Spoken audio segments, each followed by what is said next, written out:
교수 총장으로 계셨고 교수 30년 동안 역임했습니다. 우리 현재는 또 많은 데서 활약을 하시지만은 지금도 너무 분주해서 시간을 이렇게 쪼개서 오셨는데 가족 세트 천도에 우리 또 총장님이시기도 합니다. 그래서 많은 지금 이 시대에 쓰임 받고 있는데 오늘도 큰 은혜가 넘치는 귀하고 복된 시간 될 줄로 믿습니다. 우리 손 들어서 할렐루야로. 할렐루야. 할렐루야. 할렐루야. 같이 기도드리겠습니다. 참 좋으신 하나님, 오늘 어리석고 어둔한 주의 종이 달에 섰습니다. 말씀을 잘 전할 수 있도록 기름 부어 주시옵소서. 제 생각과 사상과 철학과 이해를 버리게 하시고 오직 말씀을 잘 해석하여 주의 종 역할을 잘할 수 있도록 인도하여 주시옵소서. 우리를 구원하신 예수님의 이름으로 기도드립니다. 마이크 올리는 것 같아요. 이 켜지고. 그래서 2장은 바울이 영적 아들이 디모데에게 올바른 공중 예배와 교회 질서를 가르친 내용을 담고 있습니다. 모든 사람들을 위한 기도가 담겨 있죠. 오늘 2장 1절을 보면 그러므로 내가 첫째로 권하노니 모든 사람을 위하여 간구와 기도와 도구와 감사하되, 이 직설법으로 보면 이 도구는 직역하면 빌도자 아닐고자인데 우리가 흔히 알고 있는 중보기도를 도구라고 하는데 이 가장 우리 목자들이나 이 신도들이 실수하는 겁니다. 우리 5절에 왜냐 5절에 보면 하나님은 한 분이시요 또 하나님과 사람 사이의 중보도 한 분이시니 곧 사람이신 그리스도 예수라. 중보자는 예수가 하나입니다. 왜 목자들이 성경을 합격에 엉터리. 그래서 이 바울의 고민은 중보라는 말을 모두 도구라고 쓴 거예요.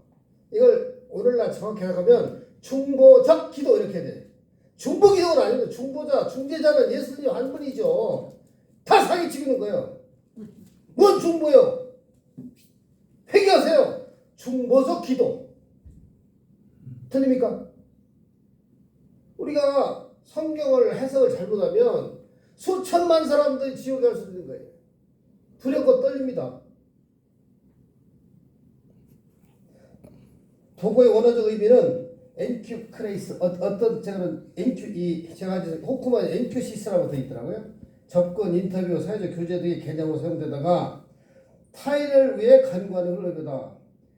신학 해석은 중보적 기도, 인터섹션이 맞습니다. 그래서 도구의 핵심 의미는 단순히 자신을 필요를 위한 기도가 아니라 다른 사람을 위해 하나님께 나아갈 간절히 아뢰는 기도입니다. 특히 다른 사람의 어려움, 필요 또는 구원을 위해 하나님께 직접으로 탄원하는 것을 뜻하는 것이죠. 그래서 일부에서는 중보기도보다 중재 기도보다 같은 뜻입니다. 바울 선생이 말한 사도 바울이 말한 첫째로 도구라는 명령 의미는 단순한 순서가 아니라 가장 중요하게 최우선적으로 한 뜻이죠. 바울은 목회 행정보다 조직의 개편보다 설계 능력보다 직분자를 세우는 일보다 먼저 기도, 그 중에서 도구를 먼저 하라는 것이었습니다. 왜냐하면 도구 없는 교회는 결코 건강한 지도자를 세울 수 없기 때문입니다. 도구 없는 직분자는 교회 하나님의 흐름을 흘려보낼 수 없기 때문입니다. 다시 도구의 원어를 신학적으로 분석해보면 도구는 기도와는 다른 겁니다. 세 가지 의미가 있습니다.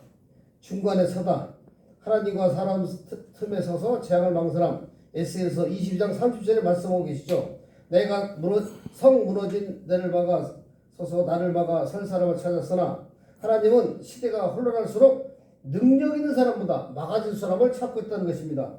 두 번째, 대신 짊어지는 뜻입니다. 도구자는 남의 짐을 대신 짊어지는 사람입니다. 남의 상처, 눈물, 죄, 남의 가정의 문제, 남의 영적 상황, 이를 내 상황처럼 품고 하나님께 올리는 것입니다. 모세처럼 차라리 나를 주의 책으로 지어버리소서. 출애굽기 32장 37절 말씀. 이것이 도구의 깊이인 것입니다. 세 번째는 하나님의 마음을 끌어온다는 뜻입니다. 메디시라는 뜻인데 도구는 하나님의 뜻을 그 사람 삶에 끌어오는 기도입니다. 곧 영적 통로인 것이죠. 예수님의 중보사역이 바로 이런 것입니다. 오늘 이 본문에 보면 이 네 가지 기도 형태를 보면 간구, 긴박한 상황이나 특별한 필요를 위한 탄원 또는 특정한 조건을 가지고 있는 기도입니다. 기도, 하나님을 향한 일반적인 경건을 아뢰고, 즉 성도가 하나님과 교통하는 모든 행위를 총취하는 일반 기도를 말합니다. 도구는 타인을 위한 중보적 기도, 대신 기도해 주는 겁니다. 감사는 과거에 베풀어진 하나님의 은혜에 대한 감사의 기도입니다.